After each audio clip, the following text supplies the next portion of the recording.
बिस्मिल्लाहिर्रहमानिर्रहीम। अस्सलाम वालेकुम। Today our topic is dark reaction. Previous lecture में हम लोगों ने डिस्कस कर लिया था लाइट रिएक्शन को। उसमें हमने बात की थी कि during the light reaction light energy capture होती है और उसको केमिकल एनर्जी के अंदर कन्वर्ट किया जाता है।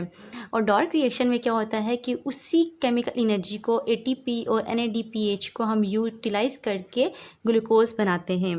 तो अब ये सारा प्रोसेस कैसे होता है ये हम देखते हैं। तो सबसे पहले अगर हम डार्क रिएक्शन की बात करें तो इसका दूसरा नाम है केल्विन साइकिल। तो इसको हम क्या कहते हैं? केल्विन साइकिल बी कहते हैं। केल्विन साइकिल इसलिए कहते हैं क्योंकि इसको डिस्कवर किया था मेल्विन केल्विन ने और इनको 1961 के अंदर नोबेल प्राइज़ भी मिला था। तो अब हम डिटेल में बात कर लेते हैं कि डार्क रिएक्शन होता कैसे है। तो डार्क रिएक्शन के दौरान एक कार्बन डाइऑक्साइड का मॉलिक्यूल मिलता है 5 कार्बन कंपाउंड के साथ।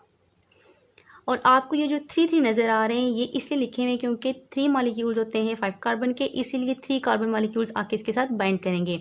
जैसा कि आपको यहाँ पे ड्रा करके दिखाया गया है कि 1 2 3 4 5, ठीक है। ये क्या है? 5 कार्बन का एक मॉलिक्यूल है, इसी तरह 5 कार्बन का दूसरा मॉलिक्यूल है, इसी तरह 5 कार्बन का तीसरा मॉलिक्यूल है, ठीक है।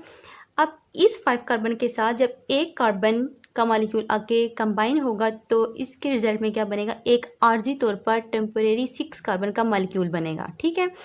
तो यहाँ पे अब ये 5 कार्बन ये वाला मॉलिक्यूल है और इसके ऊपर आके एक कार्बन डाइऑक्साइड का मॉलिक्यूल अटैच हो गया। तो ये आर्जी तौर पर एक 6 कार्बन का मॉलिक्यूल बन गया। तो ये भी क्या बनेंगे? 3 कार्बन बनेंगे। फिर जब इसके साथ ATP और NADPH ये दोनों ऐड होंगे और ये क्या करेंगे? इसकी ब्रेकेज करेंगे इस 6 कार्बन मॉलिक्यूल्स की। जब इसकी ब्रेकिंग होगी तो इसके रिजल्ट में क्या बनेंगे? 3 कार्बन के 6 मॉलिक्यूल बनेंगे। अब कैसे बनेंगे ये देखें कि यहाँ पे क्या होगा? इनकी ब्रेकेज होगी। अब यहाँ से ब्रेक हुआ तो 3 कार्बन ये हो गए, 3 कार्बन ये हो गए 2, और इसी तरह दूसरा मॉलिक्यूल ब्रेक हुआ 3 कार्बन ये हो गए, 3 कार्बन ये हो गए 4, और इसी तरह जब तीसरा मॉलिक्यूल ब्रेक होगा तो 3 कार्बन के ये का मॉलिक्यूल हो गया और 3 कार्बन का ये मॉलिक्यूल होगा। तो क्या हो गए? टोटल 6 मॉलिक्यूल बन गए 3 कार्बन के। तो अब इनमें से एक 3 कार्बन कार्बोहाइड्रेट्स का मॉलिक्यूल निकल जाएगा और वो क्या बनाएगा? ग्लूकोज बनाएगा। और फिर पीछे रह जाएंगे 5 मॉलिक्यूल 3 कार्बन के, जैसा कि ये आपको नज़र आ रहा है 1 2 3 4 5, ठीक है। 5 मॉलिक्यूल रह गए हैं 3 कार्बन के।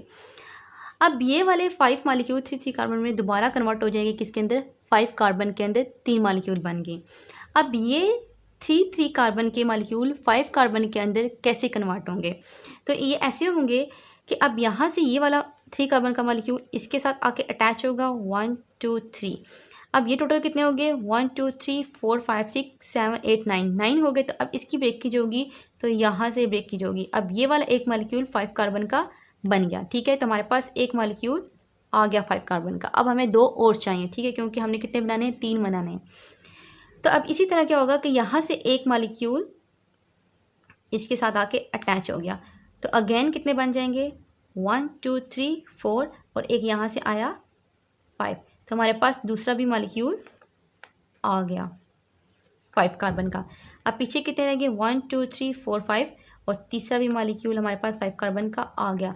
अब ये क्या होगा? दोबारा से साइकिल जो है वो रिपीट होगा। इसके साथ 5 कार्बन के साथ दोबारा से कार्बन डाइऑक्साइड आएगा और दोबारा से साइकिल रिपीट होना शुरू हो जाएगा। होप सो आपको आज का लेक्चर समझ आ गया होगा। दुआ में याद रखिएगा। अल्लाह हाफिज़।